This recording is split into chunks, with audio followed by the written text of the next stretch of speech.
नमस्ते बच्चों। हम लोग लास्ट लेक्चर में ये सब देख रहे थे कि इलेक्ट्रॉनिक कॉन्फ़िगरेशन कैसे लिखते हैं। कुछ प्रिंसिपल्स हम लोगों ने देखे थे। उन प्रिंसिपल्स के बेसिस पे कैसे इलेक्ट्रॉनिक कॉन्फ़िगरेशन लिखा जाता है ये हम लोगों ने देखा था। कुछ अबव प्रिंसिपल हम लोगों ने देखा था, पॉली एक्सक्लूजन प्रिंसिपल देखा था, Hund's rule of maximum multiplicity देखा था। ये सारी चीजें हम लोगों ने देखी थी और उनके हेल्प से हम लोग इलेक्ट्रॉनिक कॉन्फ़िगरेशन लिख रहे थे।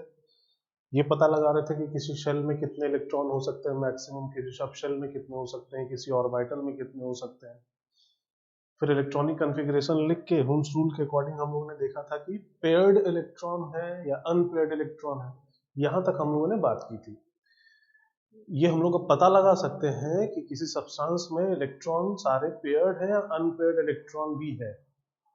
जैसे ऑक्सीजन में 2p4 आया था लास्ट में, तो 2p4 में 2 अनपेयर्ड इलेक्ट्रॉन होंगे, ये हम लोगों ने देखा था, है ना।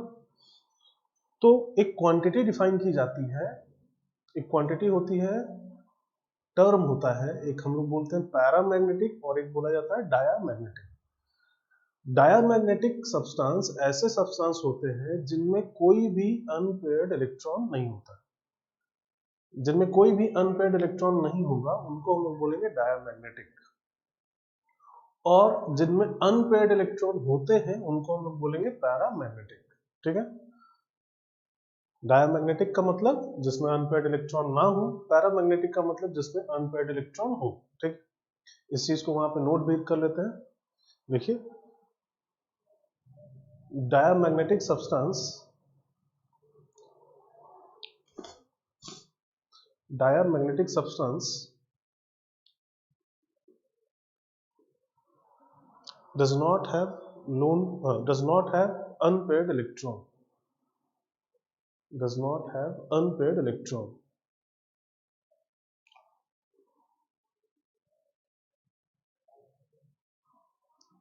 नेक्स्ट लाइन से लिखेंगे, paramagnetic substance, paramagnetic substance have unpaired electron।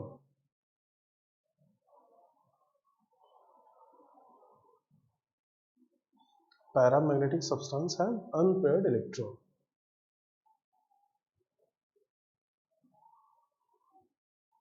लिखा? चलो,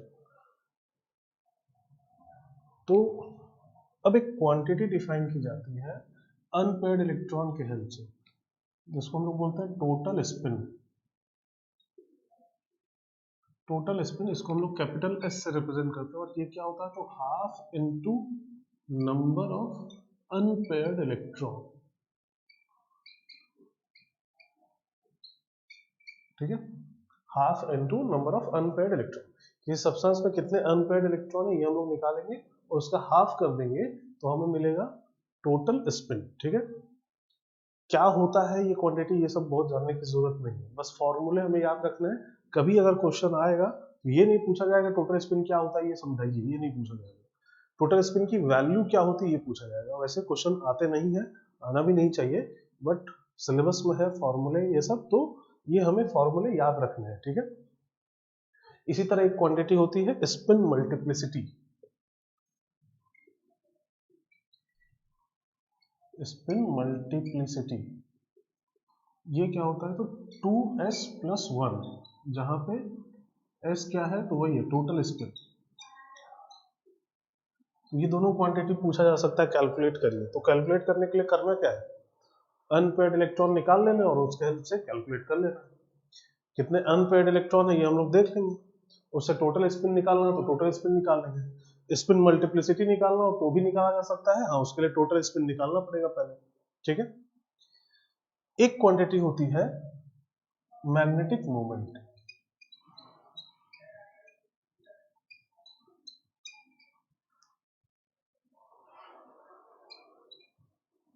इसको हम लोग न्यू से रिप्रेजेंट करते हैं। ठीक है, ये क्या होता है, तो इसको हम लोग कुछ इस तरीके से डिफाइन करते हैं, magnetic moment is equal to √n into n plus 2।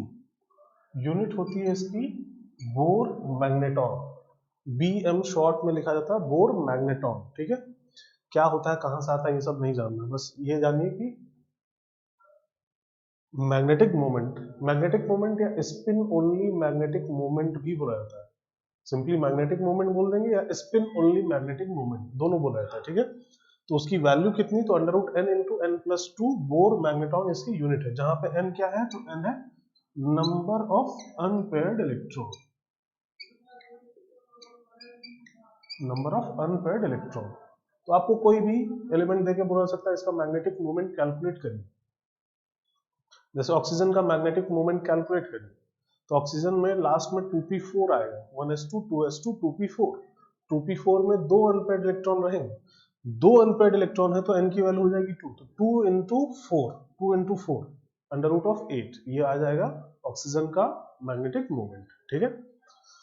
तो इस तरीके से हम लोग कुछ क्वांटिटीज कैलकुलेट करते हैं, ये फॉर्मूले हैं, इन फॉर्मूलों को याद रखना है, क्या होता है इनके बारे में बहुत डिटेल में बात नहीं करनी है, ठीक है। हाँ, लेकिन फॉर्मूले याद रहने चाहिए, कभी भी क्वेश्चन पूछा जा सकता है, मैग्नेटिक मोमेंट पे तो खैर पूछा भी जाता है।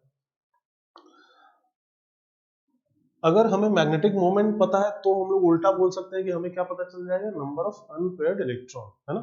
नंबर ऑफ अनपेयर्ड इलेक्ट्रॉन कितने हैं ये हमें पता चल जाएगा अगर हमें मैग्नेटिक मोमेंट पता है तो, और अगर हमें नंबर ऑफ अनपेयर्ड इलेक्ट्रॉन पता है तो हमें मैग्नेटिक मोमेंट पता चल जाएगा, ठीक है।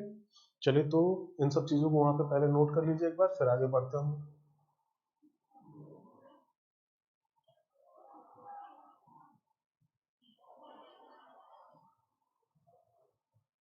नोट कर लिया, चलो।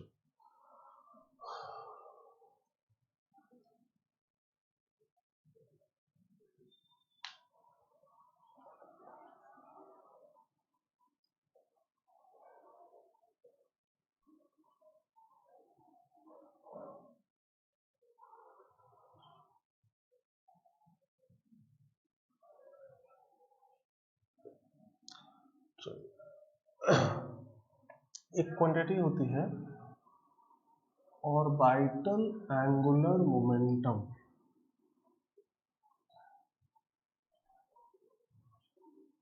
Orbital angular momentum.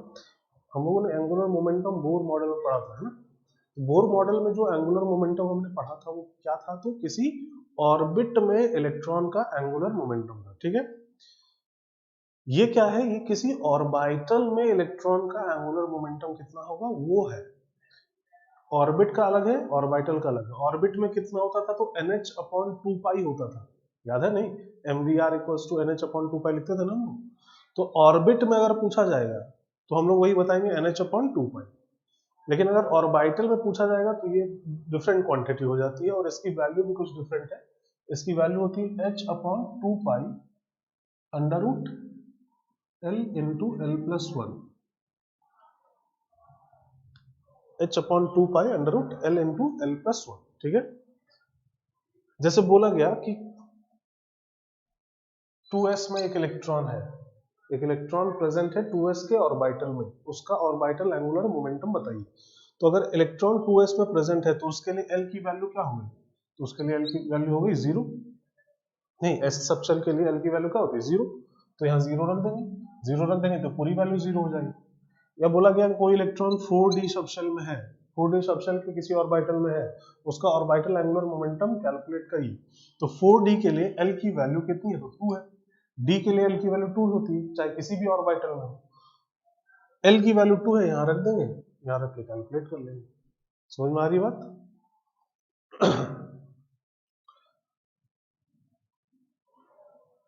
इसी तरह एक क्वांटिटी होता है स्पिन एंगुलर मोमेंटम,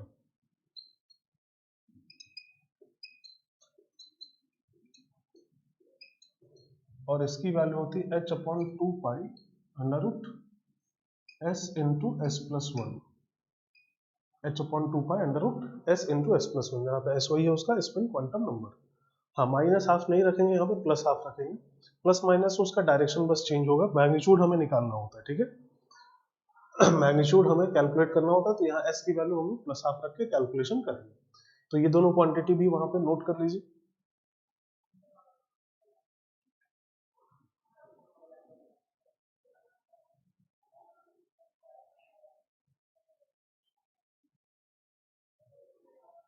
नोट कर लिए, चलो आगे बढ़ते हैं हम लोग।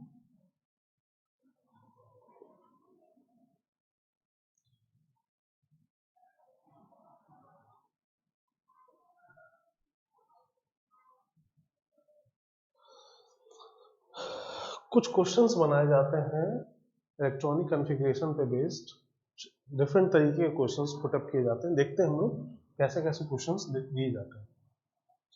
जैसे क्लोरीन पे हम लोग क्वेश्चन बनाते हैं। मान लीजिए क्लोरीन का एटॉमिक नंबर होता है 17, इसका कॉन्फ़िगरेशन अगर लिखा जाए 1s2 2s2 2p6 3s2, कितना हो गया यहाँ 10 2 12 5 बचा है 3p5, ऐसा हो जाएगा 3p5 है ना। 3p5 अगर ड्रॉ किया जाए तो 3 ऑर्बिटल है, 5 इलेक्ट्रॉन हमें रखने हैं, तो तीनों को पहले हमने क्लॉकवाइज एक एक दे दिया, फिर एंटी क्लॉकवाइज से 2 में पेयरिंग करा दी, 5 इलेक्ट्रॉन रख दिए, एक इलेक्ट्रॉन इसमें बचा रह गया है जो कि क्या है अनपेयर्ड है।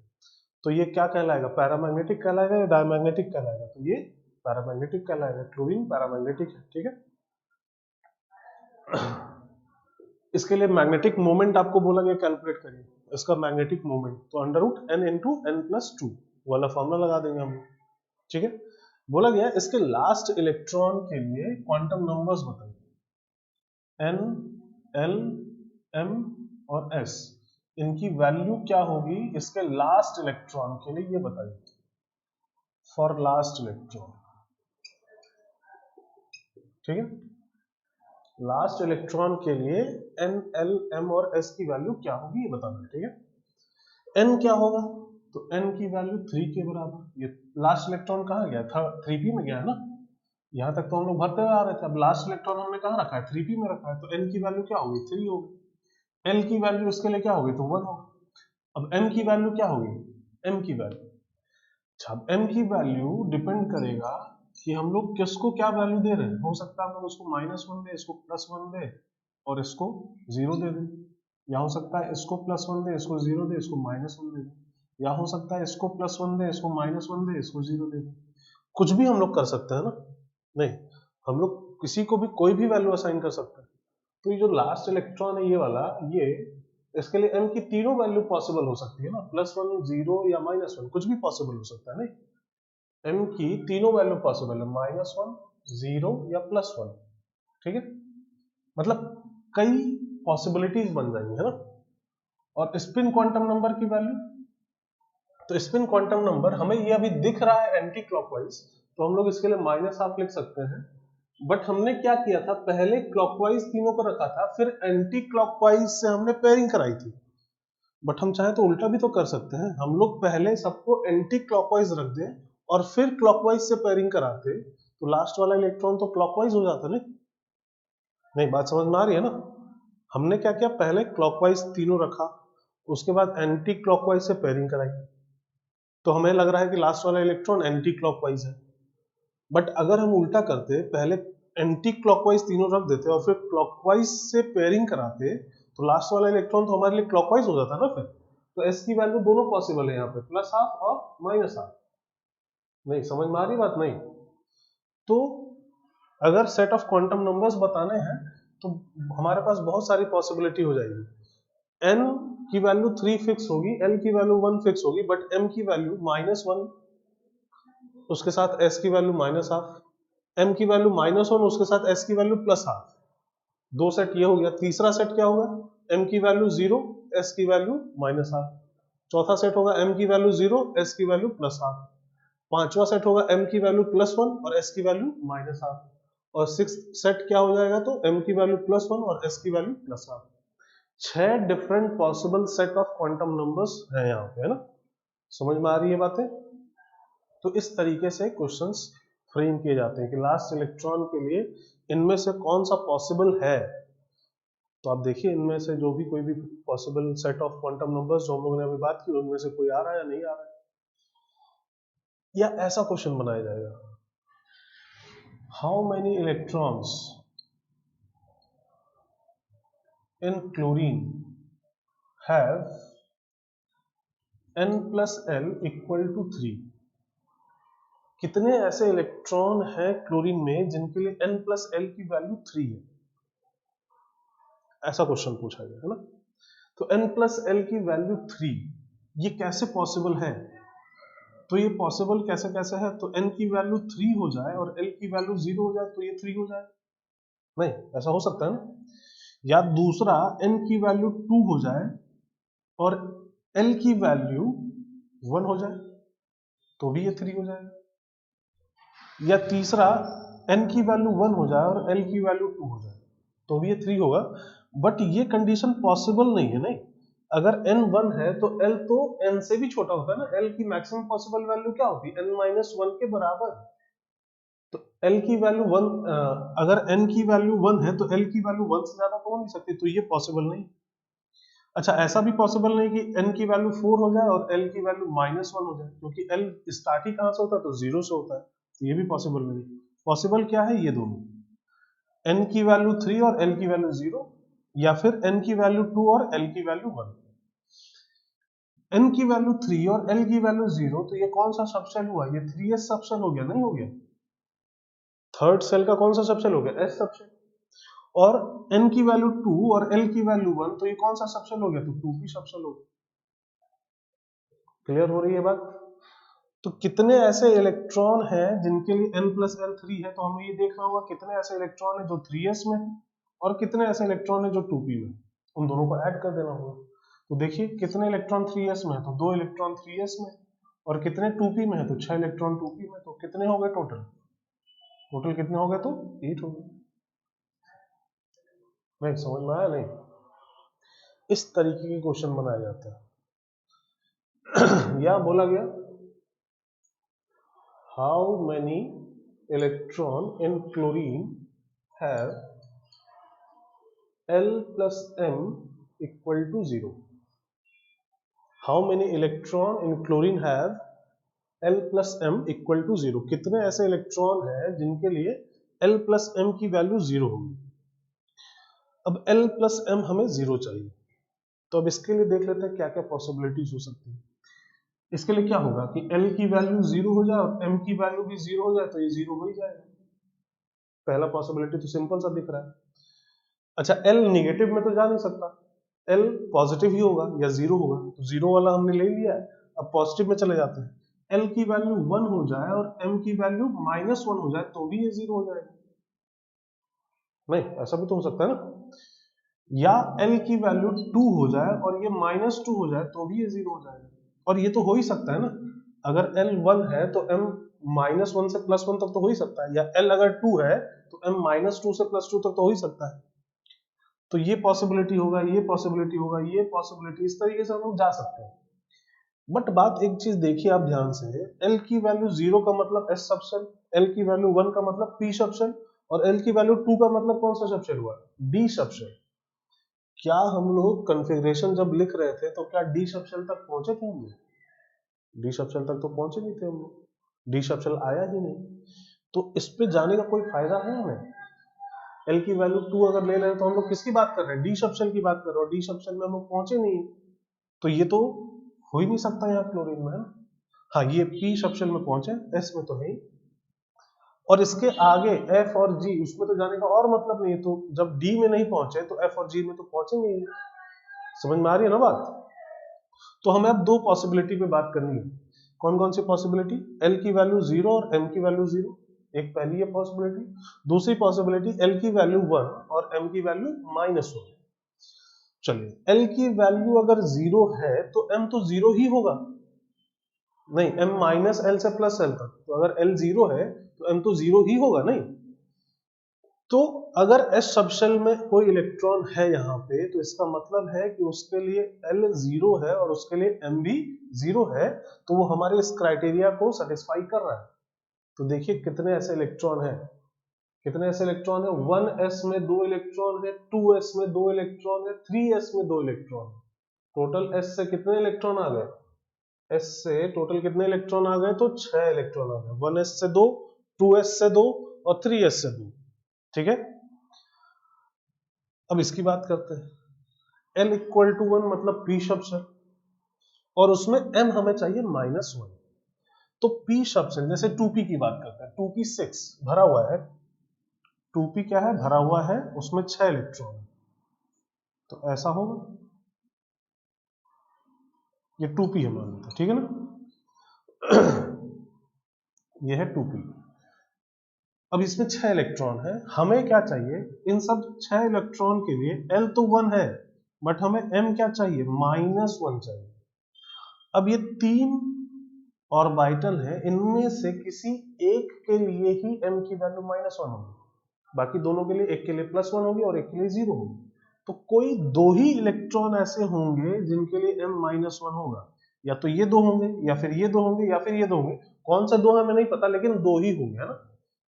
नहीं, कोई एक ही ऑर्बिटल ऐसा होगा जिसके लिए M की वैल्यू -1 होगी, है ना। तो यहां से कितने इलेक्ट्रॉन आ गए, तो 2 इलेक्ट्रॉन यहां से आ गए। P से कितने इलेक्ट्रॉन आए, तो 2 इलेक्ट्रॉन 2p से आए। चलिए इसी तरह 3p की बात कर लेते हैं। 3p में कितने ऐसे इलेक्ट्रॉन है जिनके लिए M की वैल्यू -1 है, L तो यहां भी 1 है, M की वैल्यू हमें चाहिए -1। अब बात यह है कि आप किसको क्या वैल्यू असाइन कर रहे हो, उस पर डिपेंड करेगा कि यहाँ से कितने इलेक्ट्रॉन ऐसे आ सकते हैं। नहीं, अगर आपने इसको असाइन किया -1 तो 2 इलेक्ट्रॉन आ जाएंगे, या इसको असाइन किया -1 तो भी 2 इलेक्ट्रॉन आ जाएंगे। बट अगर इसको असाइन किया -1 तो एक ही इलेक्ट्रॉन आएगा ना। नहीं, बात समझ में आ रही है ना। आपने किसको क्या वैल्यू असाइन की है उस पर डिपेंड करेगा कि 3p से हमें 2 इलेक्ट्रॉन मिल रहा है या फिर 1 इलेक्ट्रॉन मिल रहा है। तो हमें यहां से 2 भी मिल सकता है और 1 भी मिल सकता है। तो 2 + 2 भी हो सकता है या 2 + 1 भी हो सकता है। मतलब हमारा आंसर क्या होगा, यहाँ पे 6 में क्या ऐड करेंगे, 4 भी ऐड कर सकते हैं या फिर 3 भी ऐड कर सकते हैं। मतलब 9 भी आंसर हो सकता है और 10 भी आंसर हो सकता है, दोनों पॉसिबल आंसर है। मतलब more than one answer correct type question इसमें बनाया जा सकता है। How many electrons have L + M = 0 in chlorine, और ऑप्शन में 9 भी रहेगा 10 भी रहेगा, तो दोनों ऑप्शन करेक्ट होंगे। नहीं, समझ में आ रही है ना बात। इस तरीके के क्वेश्चंस यहाँ पे फॉर्मुलेट किए जाते हैं इलेक्ट्रॉनिक कॉन्फ़िगरेशन से रिलेटेड। चलिए, तो ये सारी चीजें हुई, और भी 2 चीजें हैं, देखते रहते हैं हम लोग। इसको नोट करना हो तो अपने लैंग्वेज में जिस भी तरीके से नोट करना है वो नोट कर लीजिए। आप वीडियो पॉज करिए और नोट कर लीजिए।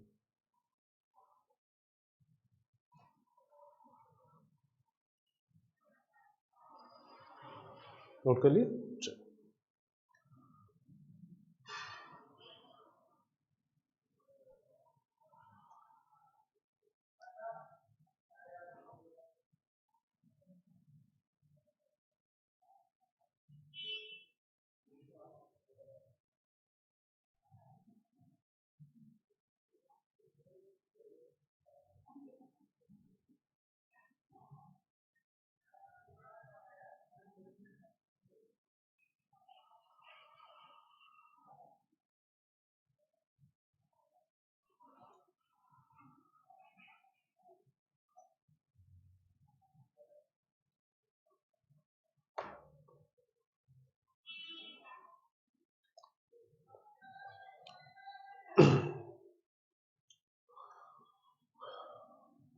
कॉपर होता है, कॉपर का एटॉमिक नंबर कितना होता है, 29। ठीक है। अगर इसका इलेक्ट्रॉनिक कॉन्फ़िगरेशन लिखा जाए तो 1s2 2s2 2p6 3s2 3p6 4s2, कितना हुआ, 10 10 20, 9 बचे। 4s के बाद किस में जाना है, 3d में, तो 9 बचे। 3d में 10 हो सकता है तो 9 ही रखना है, 3d 9 ऐसा हो जाए। ऐसा कॉन्फ़िगरेशन होना चाहिए कॉपर का, है ना। ठीक है। बट यहाँ पे थोड़ा सा डिफरेंट चीज होता है। डिफरेंट चीज क्या होता है, ये 4s में एक ही ऑर्बिटल है जिसमें 2 इलेक्ट्रॉन है, और ये 3d में कितने ऑर्बिटल है, तो 5, d में 5 ऑर्बिटल होते हैं, और कितने इलेक्ट्रॉन हमें यहाँ रखना है, 9। तो कैसे, पहले सबको एक एक हमने दे दिया, उसके बाद पेयरिंग कराई हमने,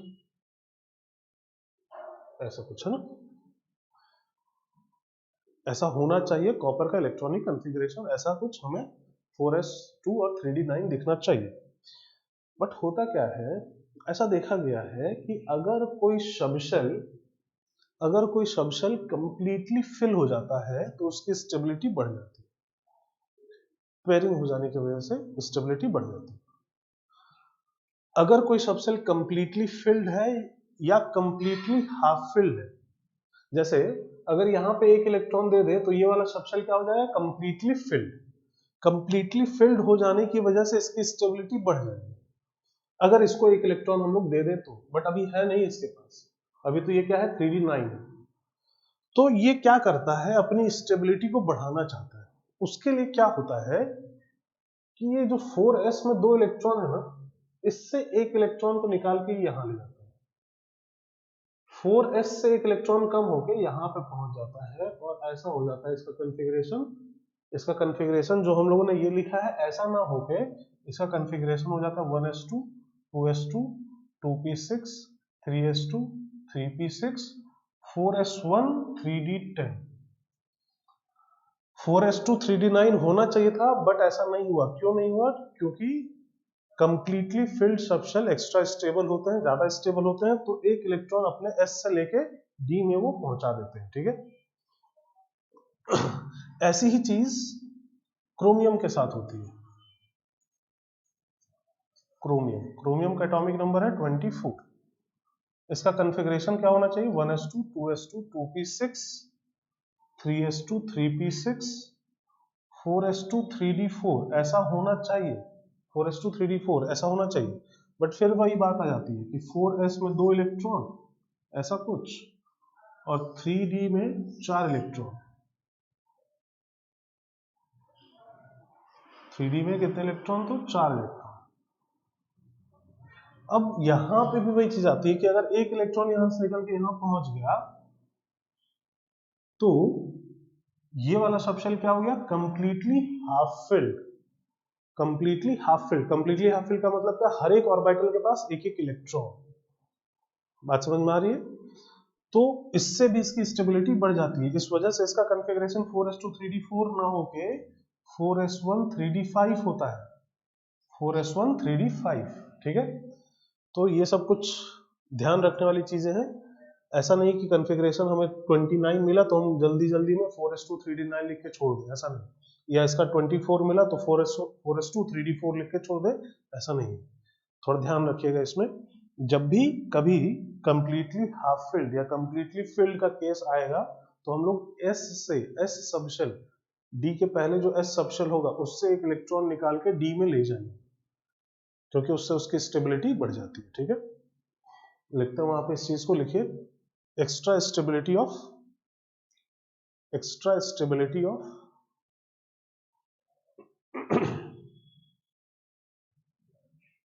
completely filled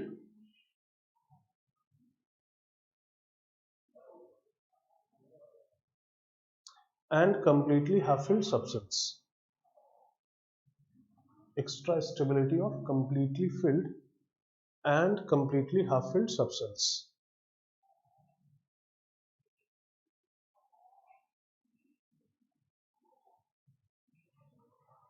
लिखिए इसमें completely filled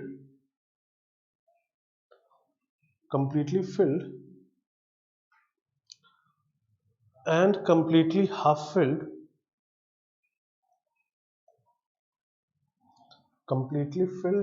completely half-filled substance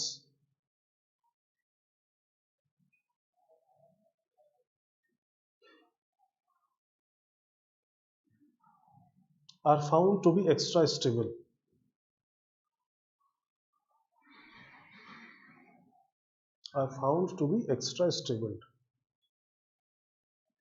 देखो, और ये कॉन्फ़िगरेशन वहां पे नोट कर लीजिए, काम आएंगे, ध्यान रखना है इनको। ठीक है,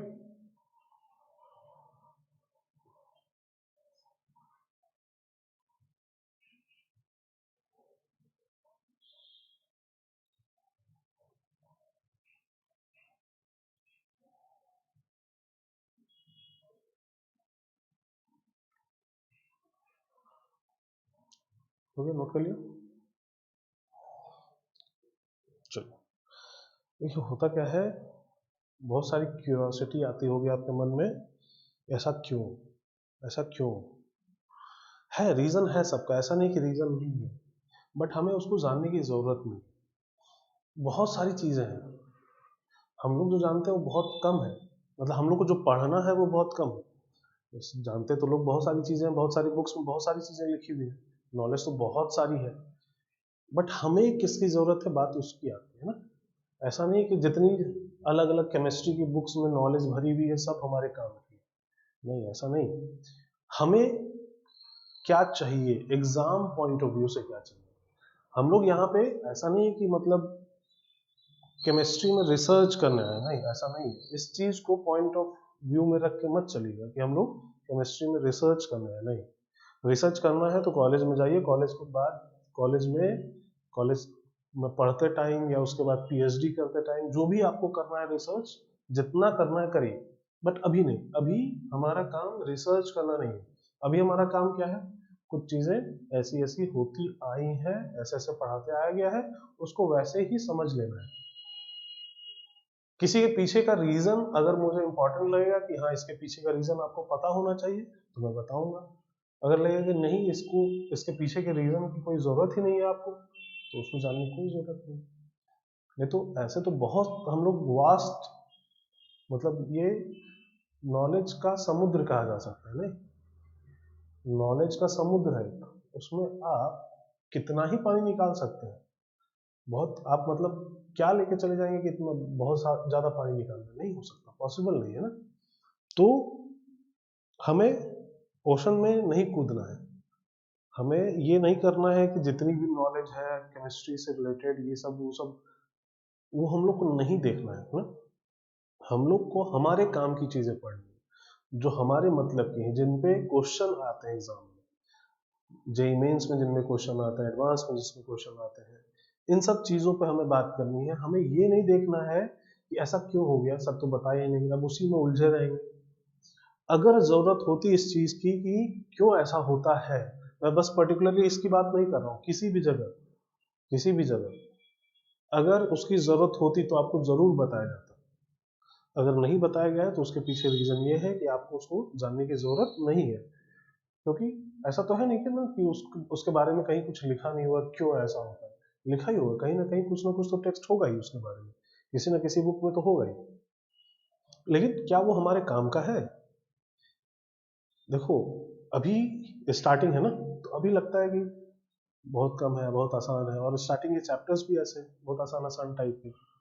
बट जैसे जैसे हम लोग आगे बढ़ेंगे, जैसे जैसे चीजें आगे बढ़ेंगी, सब्जेक्ट्स में अलग अलग सब्जेक्ट्स में सिलेबस आगे बढ़ेगा, तो चीजें बहुत वास्ट होती चली जाएंगी। मतलब मैं सब्जेक्ट के वास्ट होने की बात नहीं कर रहा हूँ, इंफॉर्मेशन के वास्ट होने की बात नहीं कर रहा हूँ। बहुत सारे चैप्टर्स हैं। कितने चैप्टर हैं? 11th में केमिस्ट्री में लगभग 15 चैप्टर है, मोर और लेस। और 12th में भी यही है, लगभग 15 चैप्टर। टोटल कितने चैप्टर हो गए? 30 चैप्टर केमिस्ट्री, ठीक है ना। लगभग फिजिक्स में भी 30 चैप्टर है, और लगभग मैथ में भी 30 है, 30 से थोड़ा सा कम। ऑन एन एवरेज 30 के अराउंड है तीनों सब्जेक्ट। तो अगर तीनों को मिला दिया जाए तो कितना हो जाएगा? 90 चैप्टर्स। 90 चैप्टर्स एक साथ एक टाइम पे याद रख के जाना, और वहां एग्जाम में जो भी क्वेश्चन आया है उसको अटेम्प्ट करके उसको सॉल्व करना।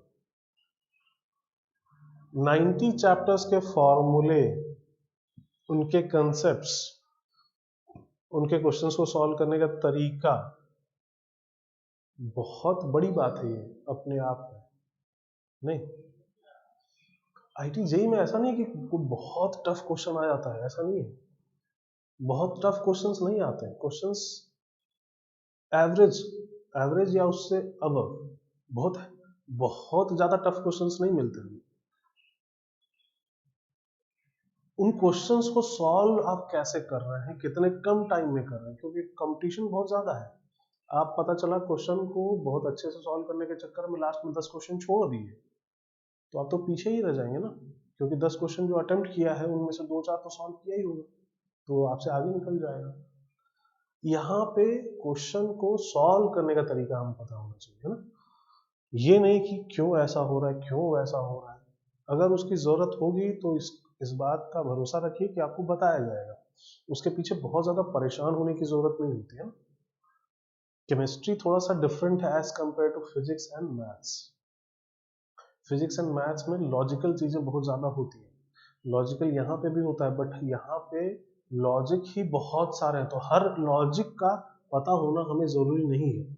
कुछ चीजें हमें दिमाग में ऐसे रख लेनी कि ऐसा होता है, क्यों उसकी बात नहीं करेंगे हम लोग, क्योंकि हर एक चीज के पीछे के लॉजिक की बात करने लगेंगे ना तो यहाँ पे ढेरों लॉजिक हो जाएंगे, बहुत सारे लॉजिक हो जाएंगे, आप खुद कंफ्यूज हो जाएंगे। केमिस्ट्री दोनों सब्जेक्ट से इसीलिए डिफरेंट है, यहाँ पे कंसेप्ट्स बहुत सारे होते हैं, क्वेश्चन बनाने का तरीका लिमिटेड होता है। यहाँ पे क्वेश्चन बनाने का तरीका यहाँ पे लिमिटेड होता है। फिजिक्स और मैथ में क्या है, क्वेश्चन बनाने के तरीके बहुत सारे हैं, एक ही चीज पे कई तरीके से क्वेश्चन बना दिया जाता है, तो जब तक आपकी प्रैक्टिस नहीं रहेगी वहां पे, आप वहां पे क्वेश्चन हिला नहीं पाएंगे। लेकिन केमिस्ट्री में उल्टा हो जाता है, केमिस्ट्री में बहुत ज्यादा प्रैक्टिस की जरूरत नहीं है, आपके कंसेप्ट क्लियर होने चाहिए। अगर कंसेप्ट आपके क्लियर हैं तो क्वेश्चन आप आसानी से सॉल्व कर पाएंगे। बहुत डिफरेंट तरीके के क्वेश्चन यहाँ पे नहीं बनाए जाते हैं। अगर आपको कंसेप्ट्स किसी चैप्टर के क्लियर हो जा रहे हैं केमिस्ट्री में, तो आप थोड़ा प्रैक्टिस करेंगे, जितना बोला जाएगा उतना अगर कर लेंगे तो बहुत आसानी से आप केमिस्ट्री में स्कोर कर सकते हैं। इसलिए केमिस्ट्री रिलेटिवली इजी भी होता है। हाँ, लेकिन उनके लिए इजी होता है जिनको सारे कंसेप्ट्स कवर है, याद है। तो जो क्लास में बताया जा रहा है उनको याद रखने की कोशिश करना है, बहुत ज्यादा खुद से क्यूरियस नहीं होना है यहाँ पे कि क्यों ऐसा क्यों ऐसा, क्योंकि बहुत सारी चीजें मिलेंगी जहां पे आप अपनी क्यूरियोसिटी दिखा सकते हैं केमिस्ट्री में, लेकिन उसका नुकसान ही होगा आपको, बहुत ज्यादा फायदा नहीं होने वाला, क्योंकि उन सब पे क्वेश्चन पूछे नहीं जाते है ना। कभी भी एडवांस ऐसा नहीं करता है कि वो कंट्रोवर्शियल चीजें उठा के उस पर क्वेश्चन पूछे। बहुत सारी चीजें कंट्रोवर्शियल है, बहुत सारी चीजों के बारे में अभी हमें भी नहीं पता है। नहीं, एटम है, एटम पहले बोर मॉड्यूल में कुछ अलग बताया गया, उसके बाद कुछ अलग बताया गया, क्वांटम मैकेनिकल मॉड्यूल में अलग बताया जा रहा है।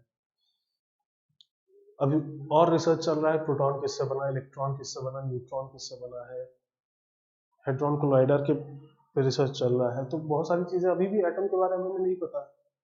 इनफैक्ट अभी बीच में एक ऐसी भी बात चली थी कि एक ऐसा पार्टिकल मिला है जिसकी स्पीड लाइट की स्पीड से भी ज्यादा है।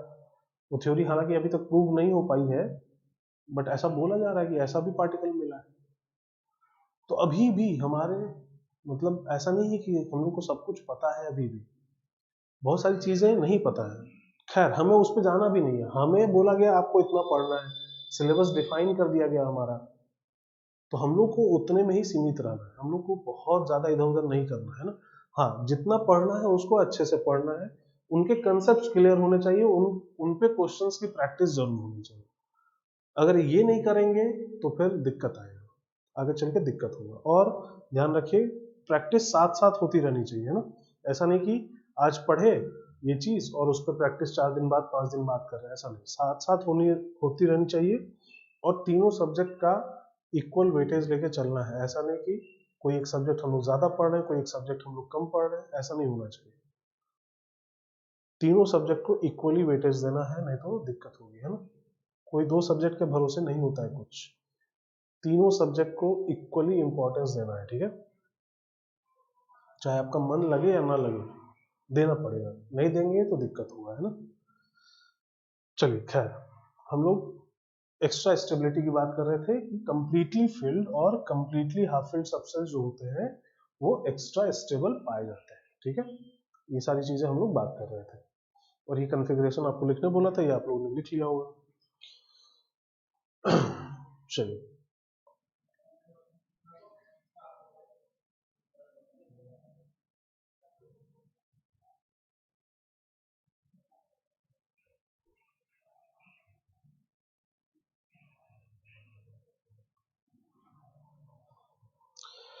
अच्छा अब एक चीज होती है, जैसे आयरन, आयरन का अगर कॉन्फ़िगरेशन लिखा जाए, आयरन का एटॉमिक नंबर होता है 26, अगर इसका कॉन्फ़िगरेशन लिखा जाए 1s2 2s2 2p6 3s2 3p6 4s2, यहाँ तक 20 हो गया है, 26 है तो 3d6 हो जाएगा, मतलब 4s में 2 इलेक्ट्रॉन है और 3d में 6 इलेक्ट्रॉन।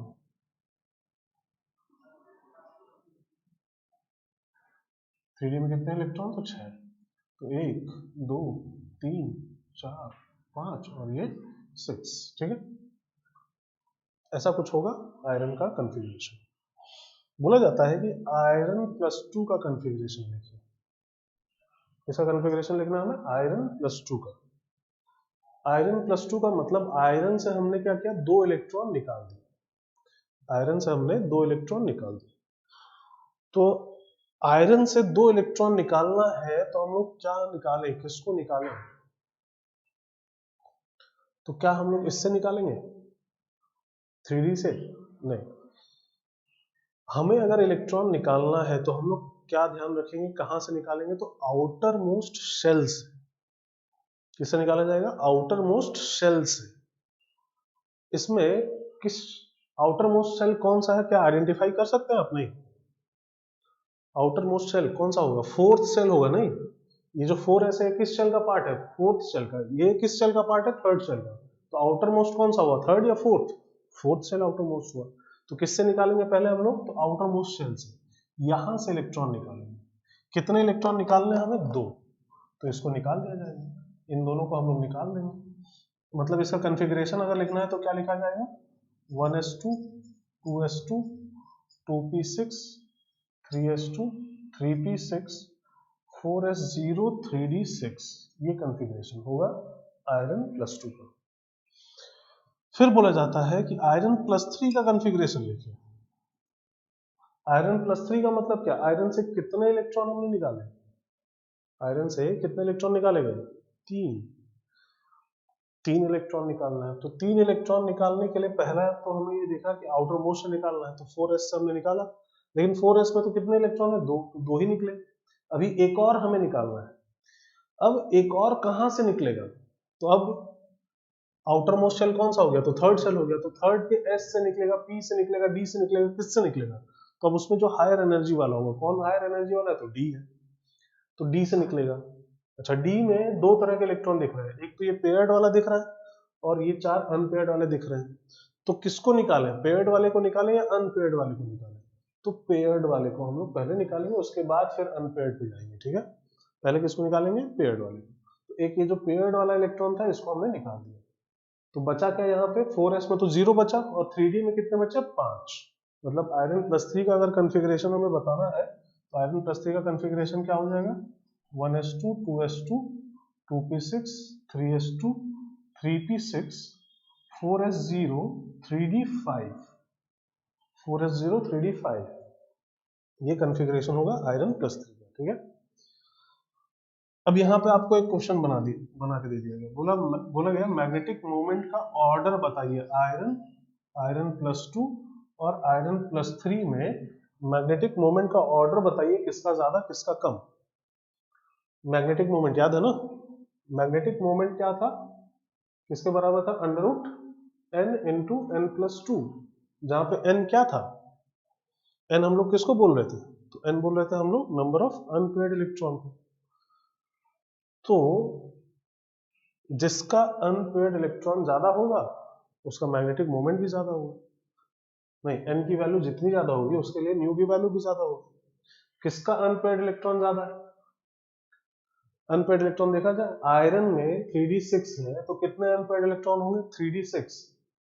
कितने अनपेयर्ड? 1 2 3 4 होंगे, ऐसे होंगे ना। ये तो पेयर्ड वाला होगा 3d6 में, तो 4 अनपेयर्ड इलेक्ट्रॉन इसमें है। आयरन +2 4s0 3d6, यहाँ तो अनपेयर्ड है ना, इसी में है। कितने हैं? तो इसमें भी 3d6 4 ही होंगे ना, इसमें भी 4 ही अनपेयर्ड है। आयरन +3 4s0 3d5 3d5 है, 3d5 में पांचों अनपेयर्ड हो जाएंगे ना। ये तो रहा, ये तो निकाल दिया गया। 3d5 कितने अनपेयर्ड हो गए? 5। तो इसमें सबसे ज्यादा दिख रहा है और इन दोनों में क्या दिख रहा है हमें? सेम। तो इसका मतलब मैग्नेटिक मोमेंट का ऑर्डर बताना है तो आयरन +3 का सबसे ज्यादा और इन दोनों का क्या हो जाएगा?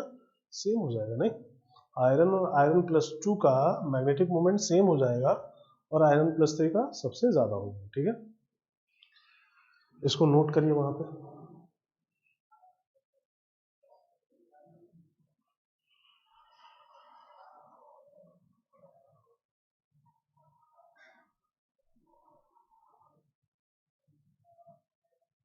नोट किया?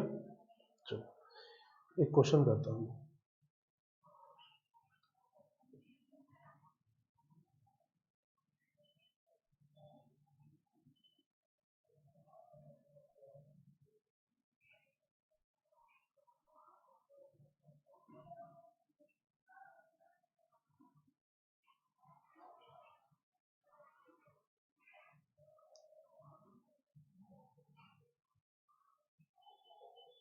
क्वेश्चन ऐसा बोला गया है,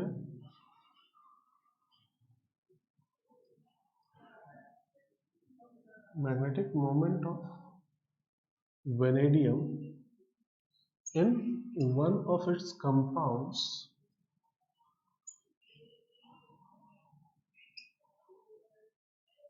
magnetic moment of vanadium in one of its compounds is found to be 1.73 Bohr magneton. Calculate oxidation number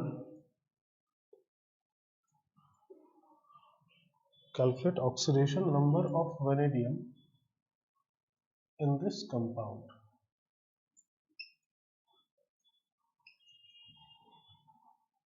ऐसा क्वेश्चन बोला गया है क्वेश्चन में कि वेनेडियम का मैग्नेटिक मोमेंट 1.73 बोर मैग्नेटॉन हमें मिला है किसी कंपाउंड में उसके, तो बताना है कि उसका ऑक्सीडेशन नंबर कितना होगा उस कंपाउंड वेनेडियम का।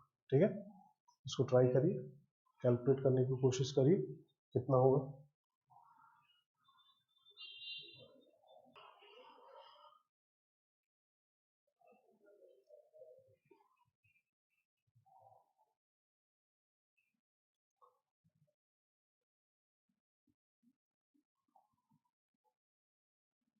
हुआ?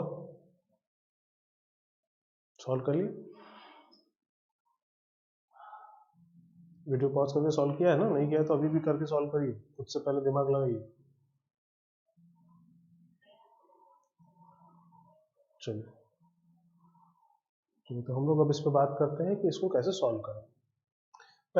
पहली चीज तो ये कि हमें मैग्नेटिक मोमेंट पता है। मैग्नेटिक मोमेंट होता है √n/n+2। ये कितना दिया गया हमें? 1.73। तो ये √n/n+2 होना चाहिए। ये हमें दिख रहा है 3 का स्क्वायर रूट है, नहीं 1.732 होता है, मतलब इसका मतलब क्या, n/n+2 इज इक्वल टू 3 होना चाहिए, क्योंकि ये √3 है। कंपेयर कर लें, n/n+2 कितना होना चाहिए? 3। और इसको देख के हम लोग क्या बोल सकते हैं, n एक इंटीजर ही होगा, n की वैल्यू क्या हो जाएगी? 1। नहीं, 1 × 3 तभी 3 होगा ना, और 1 से कम तो हो नहीं सकता। 0 अगर रख देंगे तब तो 0 हो जाएगा, 1 से बड़ा रखेंगे, 2 रखेंगे तो 2 × 4 8 हो जाएगा, है ना। 1 ही पॉसिबल है, या तो फिर आप यहाँ से क्वाड्रेटिक बना के सॉल्व कर लीजिए, उसको n की वैल्यू निकाल लीजिए ना। n आ गया 1। इसका मतलब क्या निकला कि वेनेडियम में एक अनपेयर्ड इलेक्ट्रॉन होना चाहिए, तभी उसका मैग्नेटिक मोमेंट 1.73 बोर मैग्नेटॉन हो सकता है। चलिए बात करते हैं वेनेडियम की।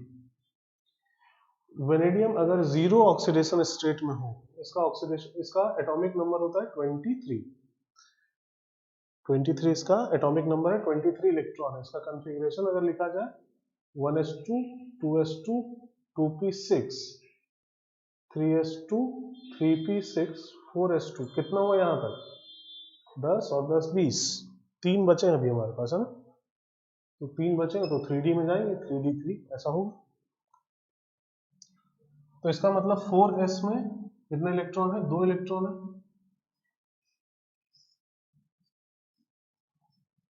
और 3D में कितने इलेक्ट्रॉन है? तो 3 इलेक्ट्रॉन है। 3D में 3 इलेक्ट्रॉन, ऐसा होगा कुछ। ठीक, ठीक है ना। ये कब है? जब उससे हमने कोई भी इलेक्ट्रॉन नहीं निकाला है, जीरो ऑक्सीडेशन नंबर है उसका, तब, है ना। अभी अगर देखा जाए तो इसमें कितने अनपेयर्ड इलेक्ट्रॉन दिख रहे हैं? कितने दिख रहे हैं? 3, है ना। 3 अनपेयर्ड इलेक्ट्रॉन है, तब तो इसका मैग्नेटिक मोमेंट 1.73 तो नहीं आएगा। 1.73 कब आएगा? जब एक अनपेयर्ड हो। तो हमें एक अनपेयर्ड चाहिए, तो उसके लिए क्या करें हम लोग? अभी कितना दिख रहा है? 3 अनपेयर्ड दिख रहा है। 3 अनपेयर्ड है, हमें एक चाहिए, तो इसका मतलब क्या 2 इलेक्ट्रॉन निकाल दें हम लोग? 2 इलेक्ट्रॉन निकाल देंगे इन दोनों को तो 3 से 1 अनपेयर्ड हो जाएगा, ये कंडीशन मैच हो जाएगी तो हमारा आंसर आ जाएगा। और 2 इलेक्ट्रॉन अगर निकालेंगे तो उस पर +2 चार्ज आ जाएगा, इसका मतलब वेनेडियम का ऑक्सीडेशन नंबर कितना आ जाएगा, तो +2 आ जाएगा। क्या ये आंसर सही है? बोलिए, इसको हम लोग सही बोल सकते हैं या नहीं?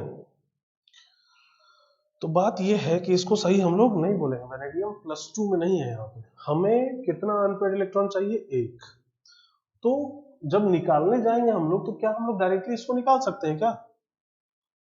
इसको तो नहीं निकाल सकते। पहले कहां से निकालेंगे? आउटर मोस्ट शेल से। किससे? 4s से। 4s से निकलेगा पहले, उसके बाद 3d से निकलेगा। 4s से अगर आपने 1 निकाला बस, तब तो एक और एक बचा रहेगा, ये भी अनपेयर्ड हो गया, तब तो 4 अनपेयर्ड हो गए। अब एक और निकालिए पहले, अब कितने हुए? 3 अनपेयर्ड। अब इससे निकलेगा 2 अनपेयर्ड, अब इससे निकलेगा 1 अनपेयर्ड, अब जाके हुआ है। तो 1 अनपेयर्ड करने के लिए आपको कितने इलेक्ट्रॉन निकालने पड़े? 2 यहां से आपने निकाले और 2 यहां से, टोटल कितने इलेक्ट्रॉन आपने निकाले? 4। मतलब ऑक्सीडेशन नंबर इसका कितना हो जाएगा? तो +4। वेनेडियम का ऑक्सीडेशन नंबर यहाँ पे कितना है? तो +4 है, ना कि +2। गलतियां होती हैं इस तरह की, जल्दी जल्दी में हम लोग नहीं देखते हैं। +2 ना होकर कितना होगा? +4, है ना। चलिए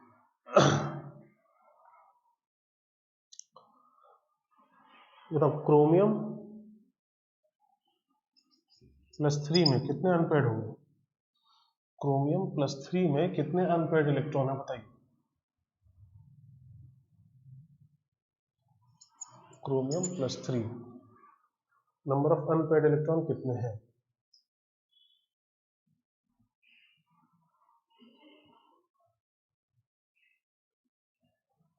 चलिए आया, देखिए क्रोमियम क्रोमियम का अगर एटॉमिक नंबर देखा जाए 24, क्रोमियम का, क्रोमियम +3 की नहीं बात कर रहे हैं, क्रोमियम 24, तो इसका configuration 1s2 2s2 2p6 3s2 3p6 4s2 3d4 ऐसा हो गया।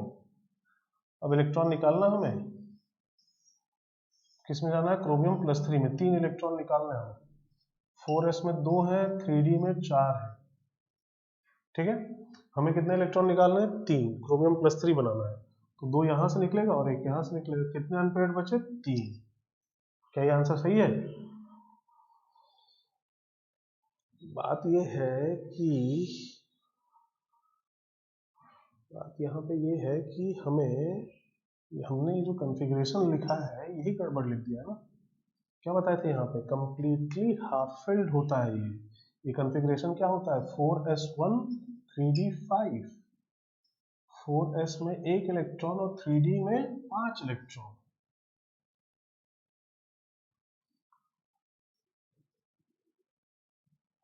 ठीक है, यहां से कर लेंगे तो हो सकता है गड़बड़ हो जाए, इससे करना चाहिए। ये बात अलग है कि आंसर हमारा वही आ जाएगा। क्रोमियम +3 3 निकालेंगे, 1 2 3, कितने अनपेयर्ड बचे? 3। यहाँ से भी वही आ रहा है, ये बात अलग है, लेकिन करना कहाँ से है? यहाँ से। जल्दीबाजी में हम लोग यहाँ से कर देते हैं, लेकिन इससे गलती होने के चांसेस हुए। ये कंप्लीटली हाफ फिल्ड वाला केस है, 4s2 3d4 लिख के आप नहीं कर दीजिएगा, 4s2 3d4 लिख के आप नहीं कर दीजिएगा, है ना। इससे कुछ चेंजेस हो सकते हैं। जैसे क्रोमियम में ही अगर 4s क्रोमियम में पूछा गया होता है, क्रोमियम +3 में नहीं, चलिए क्रोमियम में बोला गया अनपेयर्ड बताइए क्रोमियम में, तो अगर आप 4s2 3d4 देख के अगर बोलते तो कितना बोल देते? 4 अनपेयर्ड। जबकि एक्चुअल में 4s1 3d5 है, कितने अनपेयर्ड है?